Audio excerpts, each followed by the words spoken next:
ಪ್ರಿಯ ವೀಕ್ಷಕರೇ, ತಮಗೆಲ್ಲರಿಗೂ ಕಾರ್ಯಕ್ರಮಕ್ಕೆ ಸ್ವಾಗತ. ಇವತ್ತಿನ ಚರ್ಚೆಯ ವಿಷಯವೆಂದರೆ 7ನೇ ತಾರೀಕು ಭಾನುವಾರ ನಡೆಯಲಿರುವ ಚಂದ್ರಗ್ರಹಣದ ಬಗ್ಗೆ ಜ್ಯೋತಿಷ್ಯ ಮುಖಾಂತರ ಒಂದು ವಿಶ್ಲೇಷಣೆಯನ್ನು ತಿಳಿದುಕೊಳ್ಳೋಣ. ಪ್ರಿಯ ವೀಕ್ಷಕರೇ, ದಿನಾಂಕ 7/9/2025 ಭಾನುವಾರ ಅಂದು ಭಾದ್ರಪದ ಮಾಸ ಶುಕ್ಲ ಪಕ್ಷ ಪೂರ್ಣಿಮಾ ಅಂದರೆ ಹುಣ್ಣಿಮೆಯ ದಿನ ರಾಹುಗ್ರಸ್ತ ಚಂದ್ರಗ್ರಹಣ ಬ್ಲಡ್ ಮೂನ್ ನಡೆಯುತ್ತಿದೆ.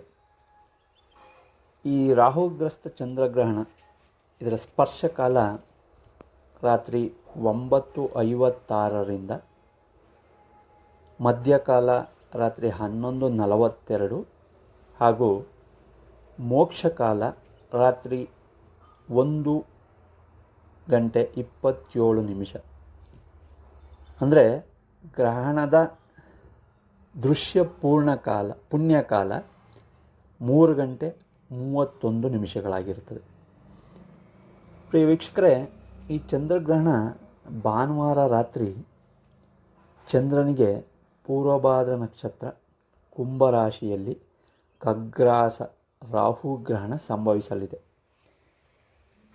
ಈ ಗ್ರಹಣದಿಂದ ಏನು ಪರಿಣಾಮ ಅನ್ನೋದನ್ನು ನಾವೀಗ ತಿಳ್ಕೊಳ್ಳೋಣ.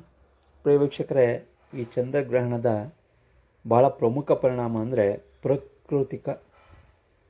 ಪ್ರಾಕೃತಿಕ ವಿಕೋಪಗಳು ಹೆಚ್ಚಾಗಿ ಕಂಡುಬರುತ್ತದೆ. ನಮ್ಮ ದೇಶದ ಉತ್ತರ ಭಾರತದಲ್ಲಿ ಹೆಚ್ಚಾಗಿ ಹಾಗೂ ದಕ್ಷಿಣ ಭಾರತದಲ್ಲಿಯೂ ಮಳೆಗೆ ಸಂಬಂಧಪಟ್ಟಂತಹ ನೀರಿಗೆ ಸಂಬಂಧಪಟ್ಟಂತಹ ಪ್ರಾಕೃತಿಕ ವಿಕೋಪಗಳು ಹೆಚ್ಚಾಗಿ ಕಂಡುಬರುತ್ತವೆ.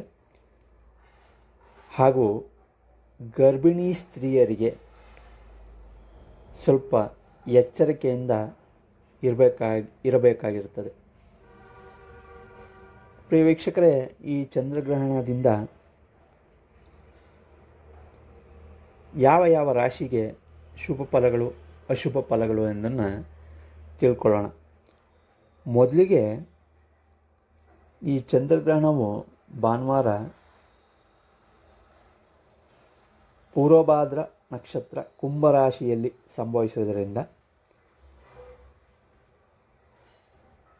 ಕುಂಭರಾಶಿಯವರಿಗೆ, ಮೀನರಾಶಿಯವರಿಗೆ, ಕಟಕ ರಾಶಿಯವರಿಗೆ, ವೃಶ್ಚಿಕ ರಾಶಿಯವರಿಗೆ ಆರೋಗ್ಯಕ್ಕೆ ಸಂಬಂಧಪಟ್ಟಂತೆ ಅಶುಭ ಫಲಗಳು ಕಂಡುಬರುತ್ತವೆ. ಹಾಗೂ ಮಕರ ರಾಶಿ, ತುಲಾ ರಾಶಿ, ಸಿಂಹ ರಾಶಿಯವರಿಗೆ ಮಿಶ್ರ ಫಲಗಳು ಕಂಡುಬರುತ್ತವೆ. ಈ ಚಂದ್ರಗ್ರಹಣ, ರಾಹುಗ್ರಸ್ತ ಚಂದ್ರಗ್ರಹಣ ಸಮಯದಲ್ಲೂ ಸಹ ಅತ್ಯಂತ ಶುಭ ಫಲಗಳ ಕಂಡುಬರುವ ರಾಶಿಗಳೆಂದರೆ ಧನಸ್ಸು ರಾಶಿ, ಕನ್ಯಾ ರಾಶಿ, ವೃಷಭ ರಾಶಿ, ಮೇಷರಾಶಿ. ಈ 4 ರಾಶಿಯವರಿಗೆ ಆಸ್ತಿ ಖರೀದಿ ಮಾಡುವಂತಹ, ವಾಹನ ಖರೀದಿ ಮಾಡುವಂತಹ, ಚಿನ್ನವನ್ನು ಖರೀದಿ ಮಾಡುವಂತಹ ಶುಭ ಯೋಗ ಫಲಗಳು ಕಂಡುಬರುತ್ತವೆ. ಪ್ರಿಯ ವೀಕ್ಷಕರೇ, ಈ ಅಶುಭ ಫಲವಿರುವಂತಹ ರಾಶಿಗಳೆಂದರೆ ಕುಂಭರಾಶಿ, ಮೀನರಾಶಿ, ಕಟಕ ರಾಶಿ, ವೃಶ್ಚಿಕ ರಾಶಿಯವರು. ಈ ರಾಶಿಯವರು ಗ್ರಹಣ ಆದ ಮರುದಿನ ಈಶ್ವರನ ದೇವಾಲಯಕ್ಕೆ ಹೋಗಿ ಅಕ್ಕಿ ಅಥವಾ ಉದ್ದು ಅಥವಾ ದೀಪಕ್ಕೆ ಎಣ್ಣೆಯನ್ನು ದೇವಸ್ಥಾನಕ್ಕೆ ಕೊಟ್ಟು ಪೂಜೆ ಸಲ್ಲಿಸಿ 21 ಪ್ರದಕ್ಷಿಣೆ ನಮಸ್ಕಾರ ಮಾಡಿಕೊಳ್ಳುವಂಥದ್ದು ಒಂದು ಸರಳ ಸಣ್ಣ ಪರಿಹಾರವಾಗಿರುತ್ತದೆ. ನಮಸ್ಕಾರ.